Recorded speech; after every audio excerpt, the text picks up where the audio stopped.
ఏ విష్ణు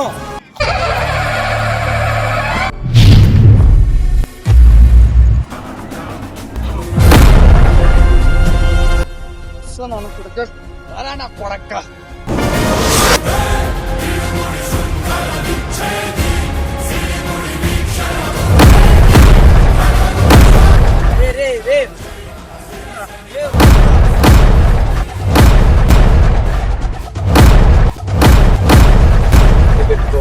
పేరు నాని పరిబద్ధాలున్నోన్రా బర్బాదే అయినోన్రా ఎట్లున్నావు బల్దారం లేనోన్రా బాడీతో ఫైట్ కూడా చేసినావరా నువ్వు? బలంతో కొట్టాలంటే బాడీ కావాలి, తెలివితో కొట్టాలంటే బ్రెయిన్ ఉంటే చాలు, బాడీ అవసరం లేదు. వాడిని వదిలికూడదురా, మా ఆయన ఉన్నాడు, మా ఆయనకి చెప్తా చూసుకుంటాడు.